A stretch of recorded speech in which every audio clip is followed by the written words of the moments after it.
Hello YouTube and welcome back to another video. Today I'll be doing the monthly fire alarm system test, so let's go ahead and get started. On the system today, this was actually decided by vote, but I have some vintage Wheelock horns. These are Wheelock 34-24 horns. They are rebranded by several different companies. This one's rebranded by Demco, but these are basically just old horns. They're mechanical, of course. No strobes on this entire system. This is the first time I think I've ever done a system where it's only audible devices. A lot of systems back in the day, before the ADA requirements, would just have these horns on the system. If we go down, I have a notifier pull station. This is a fully metal pull station. It operates like a BG8 does, where you pull the handle, but behind it there's actually a piece of glass, so when you pull these, it is permanently activated. Not really, because I can just cut new glass, but it does require glass to reset it. These devices, fun fact, did actually come off the same system. I bought these all in a lot together. Of course, the seller did not put any packaging in them, so I had to fix pretty much everything. But these were all part of an actual system from probably the 70s or something like that. I think it adds a little bit of novelty since these were actually, installed by someone many, many decades ago, long before I was born. But yeah, that's this stuff. If we go into the fire museum room, I have another one of these 34-24 horns. This one's on a Wheelock SFP trim plate, as you can see. This particular horn is rebranded by Notifier, and on it, you can't really see the label, so I'll show you another one later, but it says Notifier Company, a subsidiary of Emhart Corporation. So this is from the Notifier Emhart days, but either way, it's pretty cool. This smoke detector I've never used before. It is a it's like a 12, 18 or something like that. It's rebranded by BRK, but it is ancient. And it's 4-wire and it requires 12 volts to run, which is why I've never used it. But I set it up because I think it's the most fitting detector for this system. In the bathroom, completely unrealistically, I have a horn. There's no reason to have a horn in here. This is completely useless. In fact, on an actual system of this age, if we're speaking historically, you wouldn't have any horns in any of these rooms. Genuinely, on these systems, you'd probably have like one horn in like a common area, and that was it. Like if this was an actual system, this would probably be the only horn in this area, because again, life safety was very underdeveloped at that time, so they just kind of hoped that you would hear it if you were in one of these rooms. But there's no reason to have a horn in the bathroom. That would really scare the shit out of you. I hope I remember to censor that, or else someone's going to complain. Up here I have a system sensor i3 as well as the carbon monoxide speaker strobe. If we turn this way, go towards the door, look at how bright it is outside. Crazy times. But over here I have another one of these notifier pull stations. This one's slightly different and has a sticker on it. Wow, stickers. Everyone loves stickers. But again, it's the same idea. You pull it and there's a piece of glass behind it. Up here I have an i3, nothing really to say about that. And then by the far side of the basement, I have another notifier horn. Again, you can see the label on the side here, Notifier Corporation. So pretty interesting. If we go into the utility room or the fire alarm panel room, you can see we have our Notifier SFP 10UD, which is really nice because it has a filter DC and it can code these devices so they sound decent. This is another Notifier pull station. Believe it or not, this one's also in my collection, and no, it's not a duplicate. The other one, like I said, has a sticker. This one has a sticker, but the font is black, so I decided to keep it as well. Up here, I have another Notifier horn. You can see it's got the little arrows for Emhart or whatever, but that's that. Let's go up to the garage. Out in the garage, one side is completely blanked off because I really don't need two horns in here. I mean, realistically, you would just see one horn in this space. On the other side here, I have one horn. This one's actually rebranded by Wheelock. Or not rebranded, it's correctly branded by Wheelock. So it's just a 34-24. And then down here, I have another one of these pull stations with the break glass handle. All right, let's go ahead and activate the system. The system is set on march time. You might be able to hear the music coming through the speakers to test the audio shutdown, which is kind of not necessary because these are just horns. But either way, we'll go ahead and pull the pull station. There is a cardboard box under here to hopefully minimize the splatter from the glass, but let's pull firmly on the handle.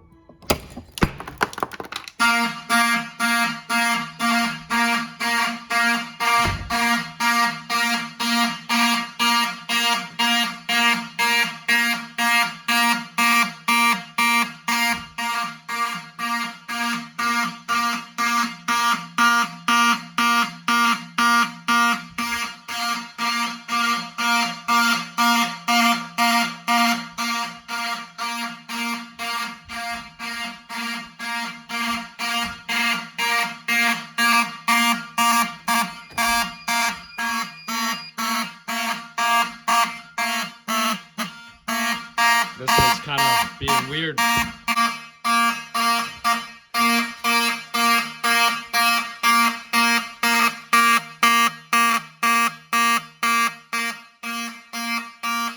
Not sure why they're acting like this.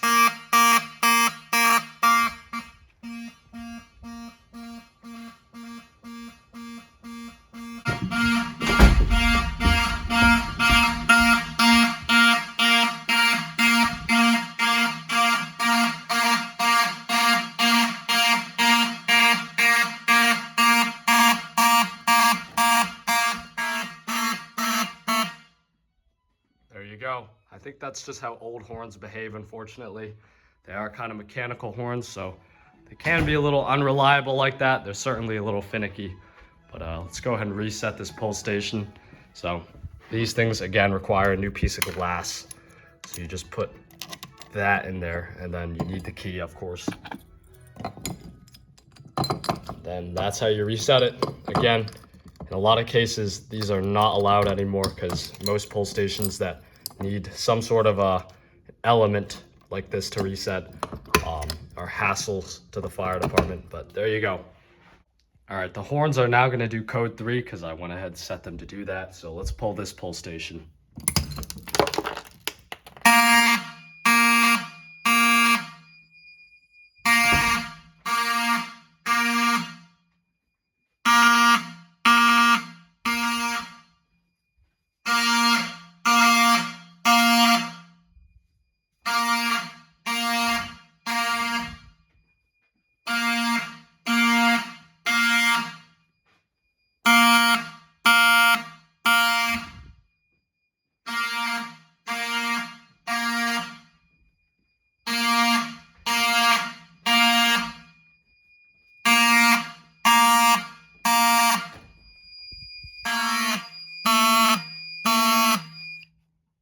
Again, here's a new piece of glass. I literally cut this myself out of some scrap picture frames that I had lying around.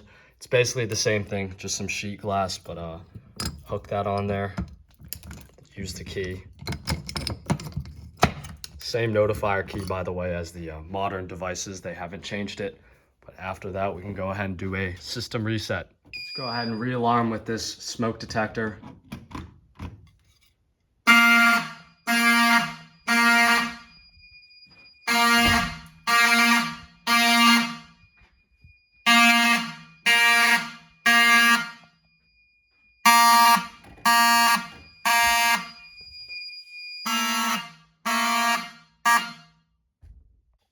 Let's also hit the smoke detector in the bathroom.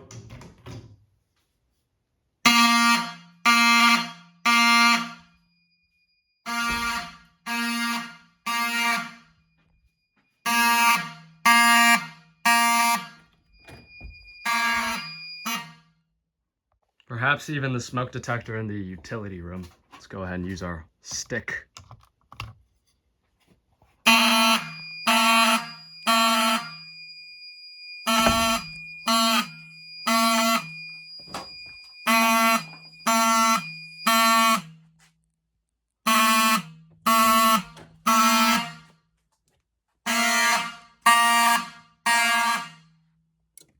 Not sure why these horns are skipping. I hope it's not the panel not being able to handle all of these really powerful horns.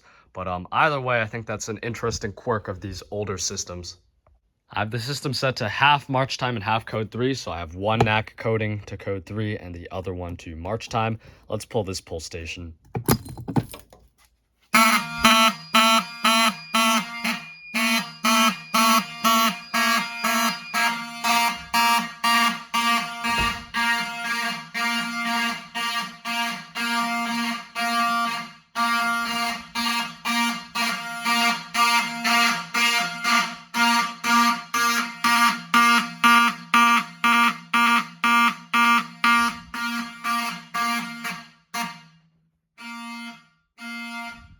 Well, that's bad.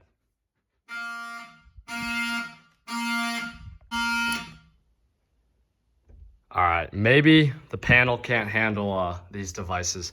I was kind of hoping that all of that skipping was just the devices being old, but it looks like the panel did just shut off one of the knacks. So I'll have to investigate that. All right, welcome back. So I've spoken with many fire alarm experts and other fire alarm enthusiasts. I found out that the issue is not actually power consumption, even though these horns are pretty power hungry, and it's actually EMF, or electromotive force. So if you look at, this is a 7002, by the way, so it's the same thing but with a strobe, and this is one of the horns from this system. You can see that they draw exactly the same amount of power, so the strobe doesn't really make a difference. But I had a system full of these a while ago and I didn't have any issues, but the strobe will take away some of the back EMF that's induced. With these devices here, since it's just a horn, when this thing is running, there's basically an electromagnetic coil here, and how it works is it basically turns on and off very quickly, and it vibrates this thing, this diaphragm, against that metal plate, and that's how it makes that buzzing noise. But that induces a little bit of voltage backwards, and that can mess with the fire alarm panel. So that's my understanding of what the issue is. And since there's 5 horns on this circuit and there's only 1 on the other circuit, this particular NAC is probably getting a lot of back EMF. So I went ahead and disconnected half of the horns and then reconnected them to another NAC. So now there's 3 horns on this NAC, 2 on the other, and just 1 on that one. Hopefully that makes it easier, but either way, we're not going to be sounding these things off for too much longer anymore. I'm going to go ahead and test this smoke detector. I put the system on the 2-stage setting, so basically it's just going to play a very slow march time tone.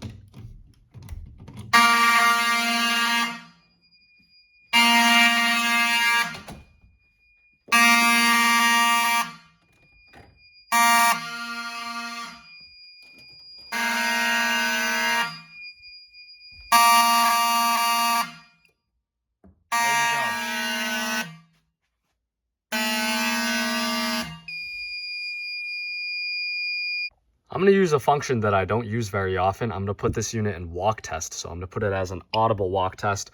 And basically what walk test is a function that fire alarm testers will use. It makes it easier for them to walk a building and test alarms, because that way they don't have to have someone at the panel resetting or silencing the alarm every time. They can just walk around and test everything, and the alarms will sound very briefly and then they'll shut off automatically. So I'm gonna go ahead and put this in walk test for the rest of the system. I'm gonna go ahead and test the outdoor portion of the system here. So pull this and the alarm will sound very briefly and it'll shut off.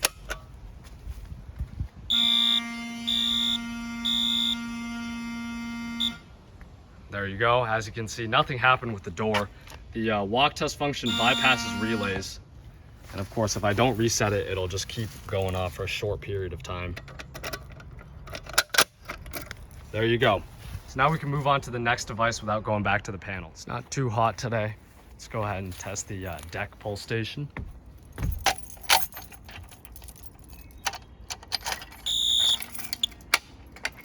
Since it's on the same zone, it only goes off for a short little chirp. But let's go ahead and go into the shed.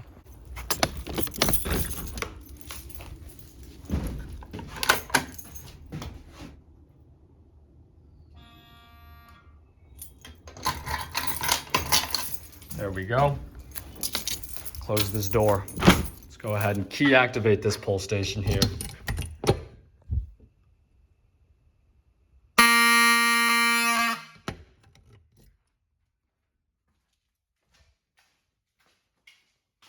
Also test that smoke detector.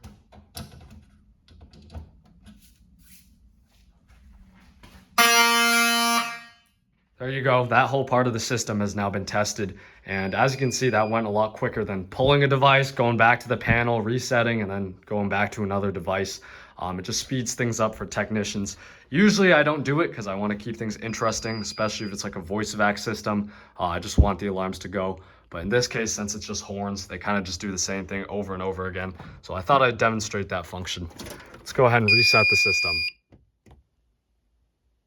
I'm going to go ahead and test the home smoke alarm interface now. When I hit the test button on this, all of the smoke alarms in the house are going to go off, which will trip the fire alarm panel and close that door. So test weekly. No one does that.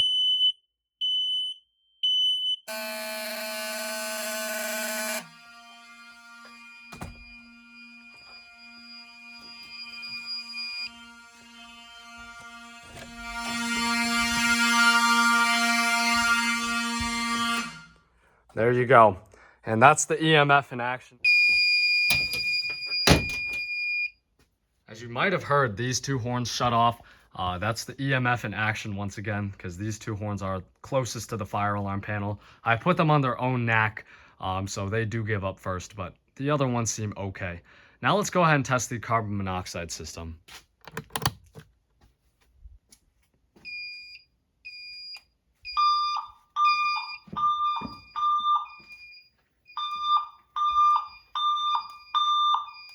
Warning, carbon monoxide.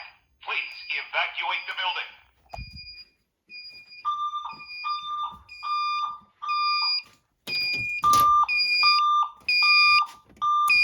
What a relief to hear some normal fire alarm devices. Yeah, I asked the fire alarm group about this issue, and basically what I was told, oh, I didn't even reset the key switch. All right, sorry about that. What I was told is that these things are notorious for having this issue, the horns especially, so not much I can do about it. Unfortunately, that's just how these things are. They're very wonky devices, but I guess this is a very memorable system test. That is the silver lining here. Let's go ahead and do our functional fire alarm system test. This smoke detector is ionization, and it also doesn't blink. It doesn't have a test button, so it needs to be functionally tested. There it goes.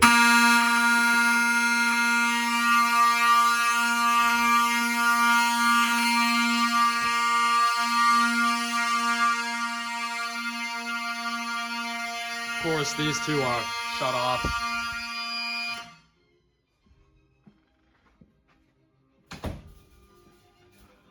And there we go. The system has been fully tested now.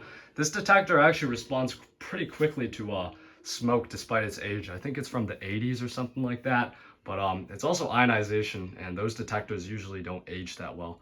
But seem to work just fine, so that's pretty cool. See, all of the horn strobes outside are going off. I didn't really show these off too much today, so I'll walk outside a little bit.